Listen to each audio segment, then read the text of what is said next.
5 on your side at 10 starts now. Chilly mornings and some warm afternoons this week. The big swings we see over the next 7 days and why we're not getting locked into a winter pattern just yet. Tonight, St. Louis continues filling pantries and feeding hearts. The SNAP judgment that could bring relief to food stamp recipients this week. Our top story. Bring him home. Bring him home. Big outrage in a small Illinois town after immigration enforcement arrests a beloved restaurant owner. It was a shock to everybody when ICE came here. Good evening, I'm Mike Bush. Hours ago, hundreds took to the streets in Staunton, Illinois, demanding the release of Ismael Sandoval. He was detained by ICE agents last week while dropping his kids off school. 5 on your side's Reagan DiTrolio was there as neighbors rallied in support. Bring him home. Bring him home. Nearly 300 protesters lined the streets of Staunton, Illinois Sunday protesting in support of Ismael Auzo Sandoval. Despite whatever people may think, there are people in small communities like Staunton, Illinois that still support immigrants. Sandoval was arrested by ICE agents last week right after he dropped his kids off at their elementary school. Sandoval's family friend Andrew Coney helped lead the march in support of his family members who are patiently waiting for their father to come home. The singular word that I would use to describe the family's emotions this moment is stoic. It's pure stoicism. They recognize that it's a difficult situation, but they refuse to comply. Sandoval's family say they aren't speaking on camera right now, but his daughter took the stage Sunday to let everyone know who her dad is. He's a great person and he should not be in that terrible place. As you can see, hundreds upon hundreds of protesters are here in the streets of Staunton protesting in support of local Mexican restaurant owner Ismael Sandoval. Everyone I talk to here say they love and adore Sandoval and they want him to come home. We want to bring him home! Bring him home! People of all ages chanted this as they ended the march at Sandoval's restaurant, Calderas. I'll come into Calderas and I'll be upset about something. He's like, put a smile on your face. I don't want to see that frown. ICE agents tell 5 on your side Sandoval first attempted to enter the U.S. illegally when he was 19 and crossed the border 4 times between 2003 and 2005. His current immigration or residency status remains unclear.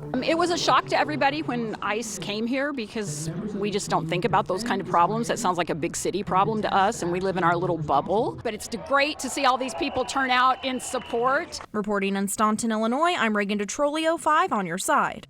And we did reach out to immigration enforcement today regarding Sandoval's status. They tell us Sandoval remains in ICE custody pending removal to his home country of Mexico. Turning now to your weather impact forecast. A chilly November night across St. Louis. The sun set an hour earlier tonight thanks to daylight saving time ending. Some parts of the metro area dip below freezing overnight. Chief Meteorologist Scott Connell, though, is tracking a big warm-up for the week ahead. Right, Scott? Yes, and we're talking about temperatures kind of on that roller coaster ride. We haven't had any extended long period of cold weather for sure. Today, the first day for many of us to actually drop below freezing, and that wasn't officially in St. Louis. Leaves are also peaking. We show you this. Paul was down at Babbler State Park, had some great pictures there. Enjoy the leaves now. There's going to be a pretty stiff breeze coming our way by Tuesday with some warmer weather. It'll blow some of those leaves away. Listen, November 2nd, that's when we average our first freeze in St. Louis. We did not officially make it this morning. Most other areas, it's much earlier than it was. Over the last couple of 3 days, most of us have been down around freezing. Cahokia Heights was down to 28 degrees this morning. So was Baldwin, but we didn't stay there very long. Right now, 35 to 40 degrees for most spots away from town, in the lower 40s where there's still a little bit of a breeze. We think out the door tomorrow morning, it's chilly. Right around 40 degrees in St. Louis. The breeze will start to pick up. We'll go into the mid 40s by about 9 o'clock. And then we're back into the 60s tomorrow, 70s beyond that. We'll talk about this warm up and then another surge of cool air. The timing on that in a few minutes, Mike.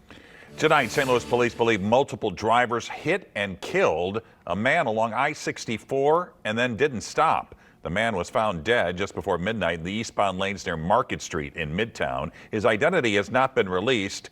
Anyone who may have seen something is asked to call detectives at 314-444-2500. Tonight, a former St. Louis news anchor sits in a Kansas jail charged in the stabbing death of her mother. Angie Mock is charged with first-degree murder. Police say she called 911 Friday morning saying she stabbed her mother in self-defense. Neighbors say Mock approached them outside their home. There was a woman who came and approached our vehicle with blood, like her hands were filled, her body was filled with blood, asking to call 911. I asked her if she was okay, and she was pretty shaken up, and she seemed scared, and she just ran off. 80-year-old Anita Ayers was found in her bed with multiple stab wounds. She was taken to the hospital where she died. Mock also was taken to the hospital to be treated for cuts before she was taken to jail. Her LinkedIn page shows she worked as a morning anchor and reporter for Fox 2 from 2011 to 2015. Just hours from now, a St. Peter's woman will be sentenced for torching multiple businesses in Puerto Rico. Danielle Bertozzi pleaded guilty to arson. Prosecutors say she was kicked out of a bar on New Year's Day and came back with a gas can and started the fire. The bar and a neighboring hotel and souvenir shop were destroyed. Bertozzi's attorney says prosecutors agreed to recommend a 5-year sentence. It's day 33 of the government shutdown with no end in sight. Senators will return to the U.S. Capitol tomorrow, where there will be another vote to reopen the government. If a resolution doesn't happen tomorrow, it will officially become the longest shutdown in U.S. history. A new NBC News poll shows Americans are spreading the blame around when it comes to the government shutdown. 42% point at Democrats. Collectively, Republicans and President Trump take 49% of the blame. SNAP food benefits could restart as early as Wednesday. They were cut off Saturday because of the shutdown. However, 2 federal judges ruled the Trump administration must use emergency funds to pay out those benefits for 42 million Americans. Today, Treasury Secretary Scott Bessent says the administration will not appeal the court ruling and that the payments could resume this week. Those who rely on SNAP have now gone 2 days without receiving their benefits. Now, many of those families are turning to local food pantries. And tonight, 5 on Your Side's Laura Barczewski visited one of the busiest food pantries in St. Louis County.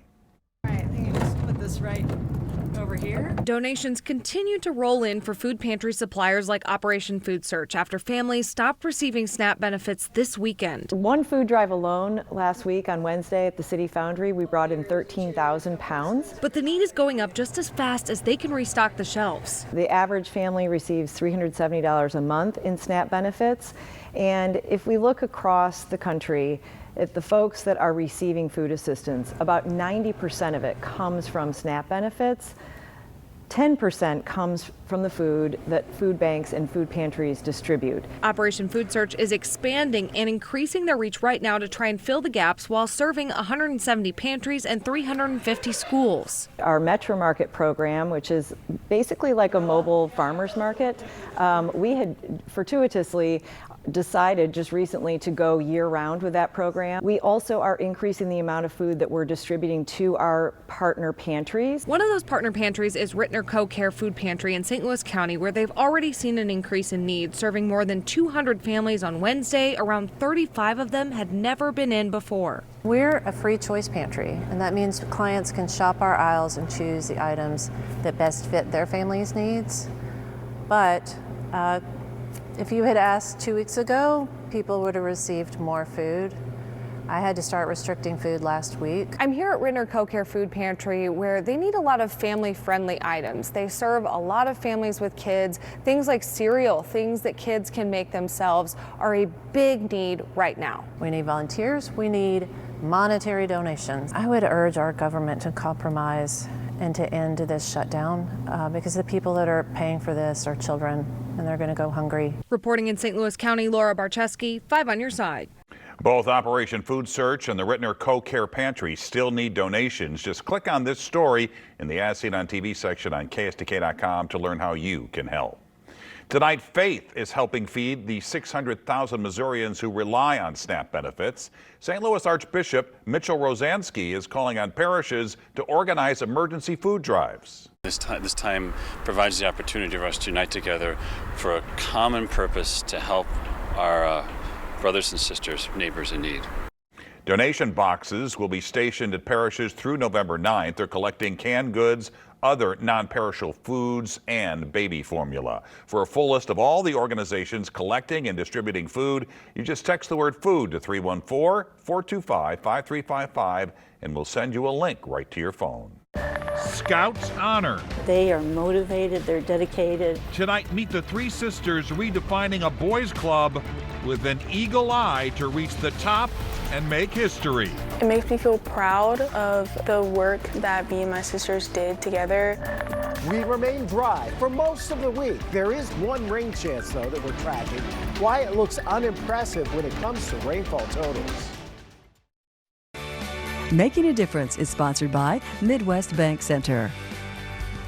The Boy Scouts used to be just for boys, but times change. And in tonight's Making a Difference report, 3 siblings who didn't just earn scouting's highest honor, they redefine what an Eagle Scout looks like. And to the republic for which it stands. Every so often, the next generation doesn't follow tradition, it reinvents it. For more than a quarter century, the Boy Scouts of America was exactly that, boys only. But in 2017, everything changed. The aviation mirror badge is really cool. The organization opened its doors to girls. And in St. Louis, 3 sisters walked right through. They did welding, but I did the metal work. Meet Cedar, Macy, and Maya Fitzpatrick. 4 years ago, they were just 11 and 12 years old when family friends invited them to join a troop.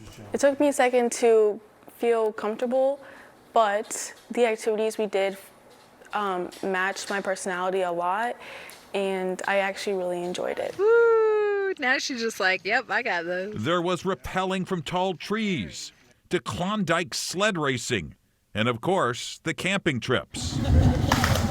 It was more than just camping in a tent. There were activities to do, like learning knots, cooking ramen over a campfire, stuff like that. And then the sisters set their sights on Scouting's Everest, a rank only a tiny fraction of Scouts ever achieve, Eagle Scout. Well, it takes a lot of dedication. It does take a village. And so there are 21 merit badges they have to have. 14 of those are required. And each Scout must complete a service project that leaves their mark on the community. Cedar designed and built a custom equipment cart for veterans in a VA hospital's kayaking rehab program. Macy built and placed 7 nesting boxes across county parks to give struggling kestrel birds a fighting chance. The American kestrel bird is endangered, and it's just really sad for me to see if an animal is endangered. And Maya set out to help some of nature's most misunderstood creatures at the Endangered Wolf Center. I built a feeding box for the Endangered Wolf Center. The feeding box has like trash cans of food for the animals, care supplies that the employees can use to supply the wolves. And their girl dad watched all 3 daughters tackle this challenge together. In the Fitzpatrick family, giving back isn't encouraged, it's expected. If we can give back, we should give back. And speaking on their projects, and we could not have scripted this any better. They are motivated, they're dedicated, and they were driven to finish the point. My idea would be... Only 4% of Scouts ever earned the rank of Eagle. Even fewer are girls. It makes me feel proud of the work that me and my sisters did together, pushing through things, having a sense of sisterhood, and it feels pretty amazing. 3 sisters, 3 Eagle Scouts, 3 projects that made their community better. So we went to Eureka to get the cheerleader. In a program built on tradition, 3 St. Louis sisters just created one of their own. The Fitzpatrick sisters say they plan to continue mentoring younger Scouts in their troop. A reminder, if you know someone making a difference for others, let me know by email at mbush@ksdk.com. Restoring the forest at Forest Park, the effort to rebuild the nature destroyed by Mother Nature. And we don't have any severe weather in the forecast around St. Louis, but we do have a couple of cool mornings. Not quite as cold tomorrow morning as it was this morning, but right now it's still 45 degrees under a mainly clear sky in St. Louis.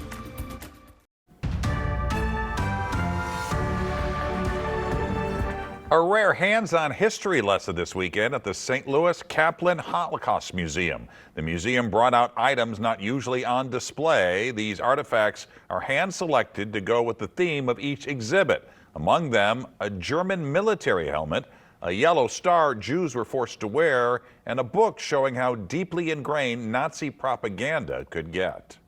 Providing an opportunity for people to interact more closely with artifacts really brings the history home to them in a way that's much more special and immediate than what's on exhibit. This weekend's hands-on history display marked 3 years since the expanded and renovated museum reopened. A big effort today to restore some of the forest back to Forest Park. Volunteers planted hundreds of trees. The 26th annual Forest Restoration Day comes nearly 6 months since thousands of trees were damaged or destroyed by the May 16th tornado. Forest Park Forever says it hopes to plant 6,000 trees over the next 5 years.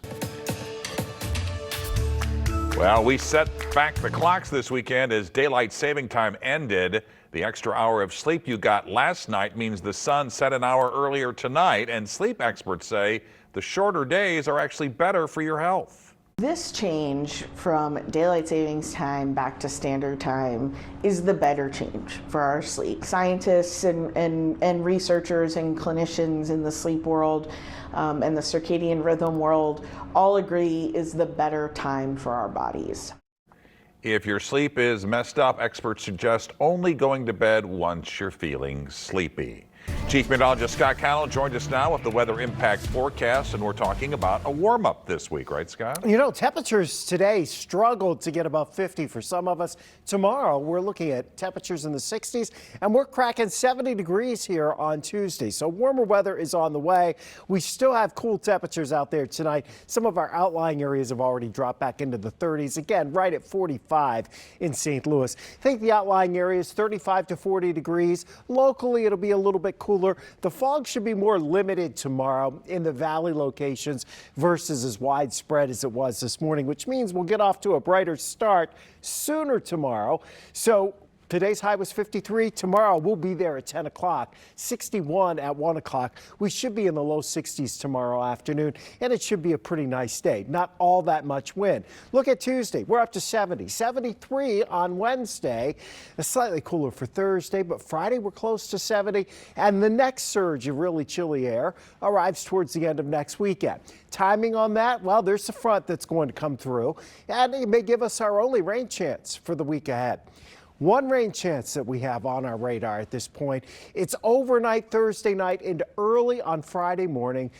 Doesn't look like it's going to amount to much. That front slides on through, slips off to the east and southeast of us, and our temperatures then start to back off for the upcoming weekend. So over the course of the next 7 days, we are dry here, at least through Thursday during the day. Thursday night into Friday morning, that's when we'll have our chance for a few showers. Will those showers amount to much? No, not at all. We're looking at rainfall amounts here, generally less than 1/10 of an inch between now and next Saturday night. So we are not going to see much in the way of rain out of that. But that roller coaster on the thermometer is going to continue. So we're warm Tuesday and Wednesday, into the 70s on Wednesday, backing off just a hair as we go into Thursday, close to 70 Friday. Cooler air surges back in, so next Sunday into Monday of next week, we may be looking at temperatures around freezing in some spots once again before we see another rebound towards the middle and end of next week. I think you're on this roller coaster up and down for the next 2 or 3 weeks. Time to go on the move. I'm Paul Cook, your traffic guide from today in St. Louis. Drivers who use the North Service Road at I-70 in Forest Hill are dealing with a lot of changes for the next couple of months. MoDOT closed the service road just west of Route W earlier last week, and it's going to stay closed for 60 days. The work is part of the Improve I-70 Warrenton to Wentzville project that covers the eastern part of Interstate 70. Crews are reconstructing the interchange to allow for a third lane of the interstate in both directions. Right right now, they're tackling bridge improvements and those paving projects. Drivers can access the westbound North Service Road by using the westbound I-70 ramp. There's a temporary exit to take you to the service road. Traffic will not be able to use the service road to go east in that area, though. Eastbound traffic will detour to the Elm Street interchange. That's exit 200 in Wright City. So lots of construction around that interchange in Forestell. But in a few years, it'll all be worth it to have an additional lane for traffic. Don't forget, all the work is being done weather permitting. If you use that interchange, it's a good idea to take it slow and pay attention to all the changes. Stay safe out there. Paul Cook, 5 on your side.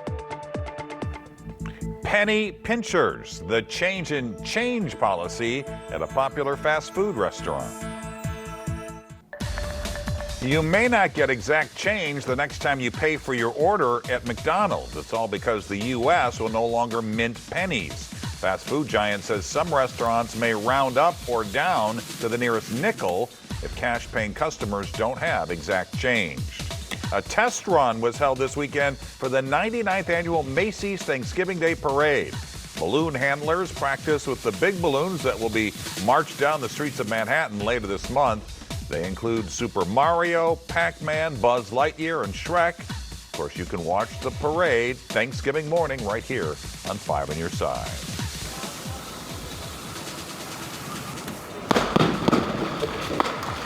With Halloween over, they were smashing pumpkins at the City Museum today. Visitors could bring their jack-o'-lanterns and leftover gourds and fling them from the 10th floor balcony. Prizes were given to those closest to the target. The remnants were taken away for composting. And there you have it, a late edition of 5 on Your Side at 10. A reminder, we're always streaming on 5+. Don't forget to start your day with Today in St. Louis. That begins at 5 a.m. And Sports Plus with Frank Cusimano is next.